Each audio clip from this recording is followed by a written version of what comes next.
പല കുട്ടികൾക്കും നീറ്റ് പരീക്ഷ എഴുതി കഴിയുമ്പോൾ തന്നെ ചില തീരുമാനങ്ങളിൽ എത്താൻ സാധിക്കും. അതിൽ പ്രധാനപ്പെട്ട ഒന്നാണ് ഇനി റിപ്പീറ്റ് ചെയ്യേണ്ടതുണ്ടോ, കിട്ടാൻ സാധ്യതയുണ്ടോ, അതോ പ്രാക്ടീസിംഗ് ഡോക്ടർ എന്നുള്ള ഈ ഡ്രീം ഒഴിവാക്കി മെഡിക്കൽ ഫീൽഡിലെ തന്നെ മറ്റേതെങ്കിലും ഏരിയകളിലേക്ക് പോകണമോ, മറ്റേതെങ്കിലും പ്രൊഫഷനിലേക്ക് പോകണമോ എന്നുള്ളത്. ഇപ്പം നീറ്റ് പരീക്ഷ കഴിഞ്ഞാൽ ആദ്യം നമുക്ക് ആൻസർ കീ കിട്ടുന്നു.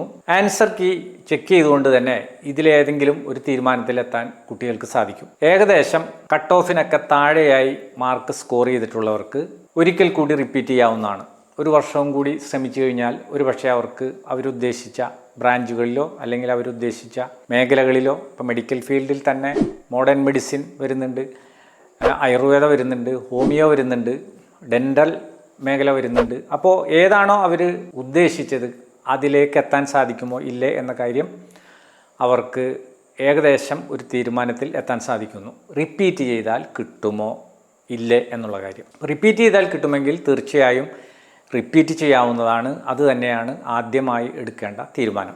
രണ്ടാമത്തേത്, റിപ്പീറ്റ് ചെയ്തു കഴിഞ്ഞാലും കിട്ടാൻ യാതൊരു സാധ്യതയുമില്ല എന്ന തീരുമാനത്തിലെത്താൻ പറ്റുന്ന ഒരു കാറ്റഗറി കുട്ടികളുണ്ടാവും. ധാരാളം കുട്ടികൾ, അവരുടെ എണ്ണം എന്ന് പറയുന്നത് വളരെ വലുതാണ്. 23 ലക്ഷം പേർ എഴുതുന്നതിൽ എത്ര പേർക്കാണ് പ്ലേസ്മെൻ്റ് ഉണ്ടാകുന്നത് എന്ന് നാം മനസ്സിലാക്കി കഴിഞ്ഞാൽ ഈ പ്രശ്നം നമുക്ക് മനസ്സിലാവും.